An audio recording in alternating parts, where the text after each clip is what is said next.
I'm not eager to separate people into classes, whether it's black and white or male or female, because once you give yourself permission to set people apart, then you have excuses for treating them differently.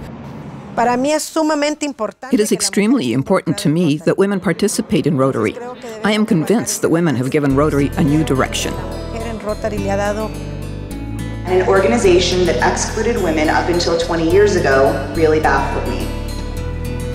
I think it's because I'm a member of a generation that has never known many of the boundaries that previous generations have. Ladies and gentlemen, I present to you Megan Coutinho, our newest member of the Manhattan Beach Rotary Club.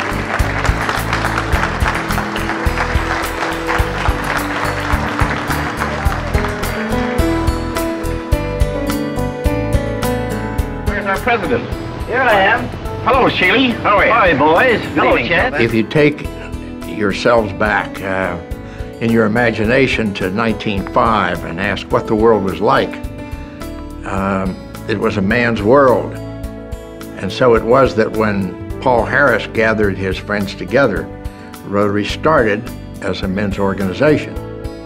Over a period of time, more and more women became involved in the business and professional world. Members of the Duarte, California Rotary Club. A group of women in Duarte, California wanted to form a Rotary Club. They were denied. They filed suit. It came to the Supreme Court of the United States. At this point, the matter was taken out of the hands of Rotary. This is World News Tonight. NBC Nightly News with Tom Brokaw. Good evening. This is the CBS Evening News. Dan Rather reporting. Rotary clubs are all male, but apparently not for much longer.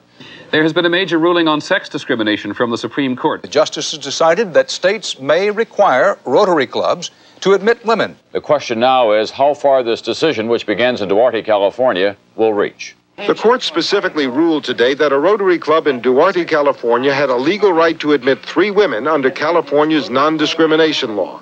The court held that the state law served a compelling interest in eliminating discrimination against women, and that clubs like Rotary are not true private associations. The board took immediate action to open up Rotary in any country where the law required it. But it requires a change to the Constitution, and that took a 2/3 vote. Go ahead and speak. Speaker number 3. The issue today is quite simply whether we shall have uniformity among Rotary clubs of the world on the issue of membership based on gender. I was selected by the board to make a presentation on behalf of the board. I felt that we had to obey the Supreme Court decision of the United States, since Rotary has its headquarters in the United States. What would happen if this thing was passed would be to create clubs exclusively composed of women, giving competition to the existing lady service clubs. Compañeros representantes, my fellow delegates, deseo recordarles I would like to remind you that the world of 1989 is very different to the world of 1905. I sincerely believe that Rotary has to adapt itself to a changing world. This male-only provision in the bylaws is a great indictment on all of us.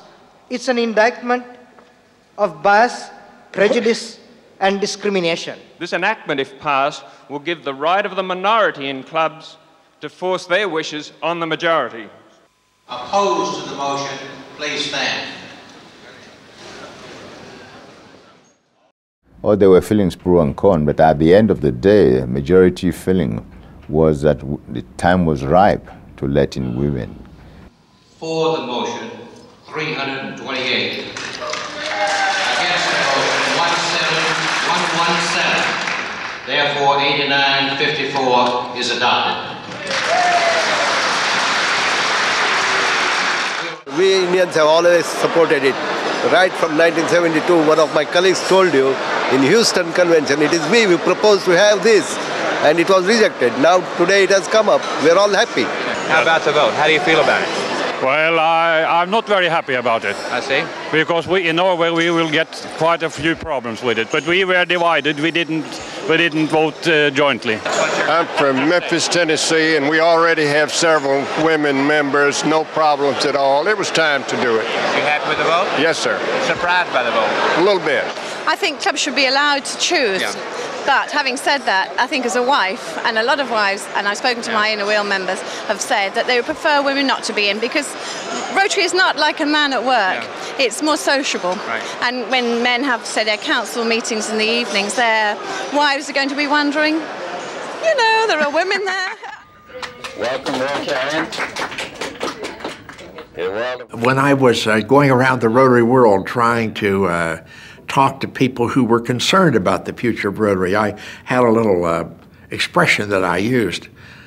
I said, when you're looking for members, look for good Rotarians, and gender is no longer a factor.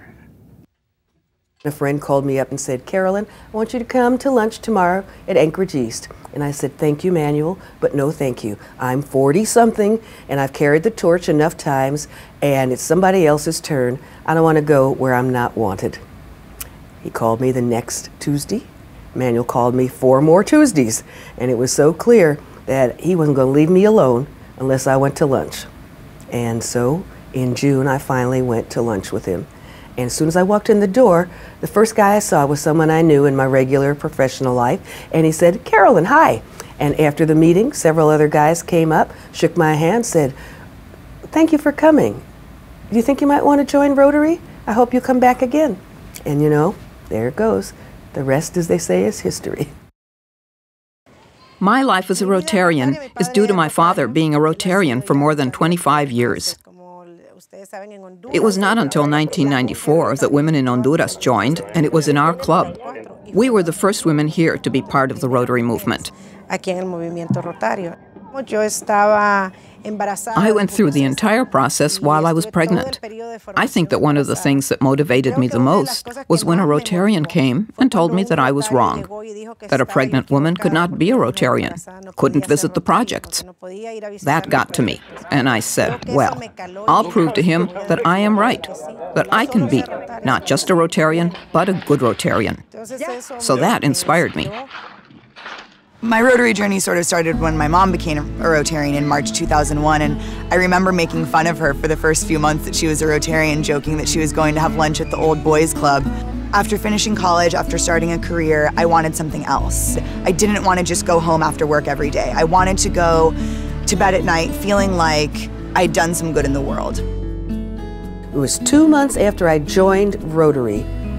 The day before Thanksgiving, I read in the newspaper that our Salvation Army was going to have difficulty preparing and giving away Thanksgiving dinners the next day because they didn't have enough turkeys.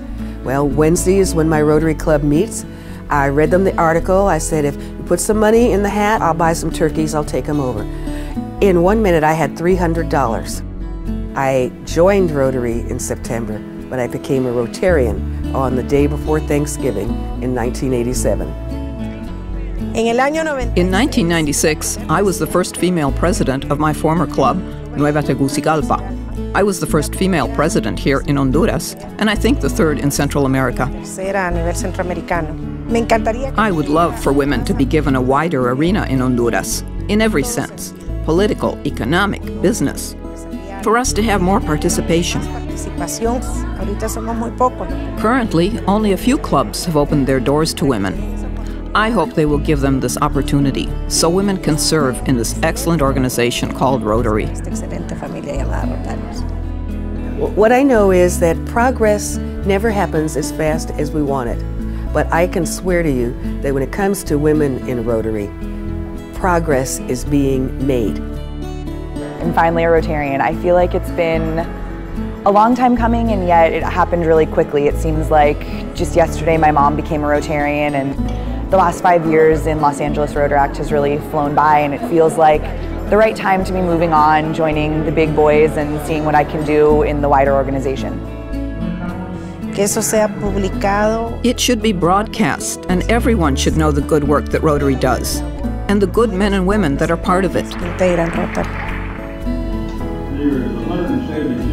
Eleanor Roosevelt once said, "The future belongs to those who believe in the beauty of their dreams." I always thought that in Rotary, the dream job was being a trustee. I just never thought I would have the dream. Look at me now.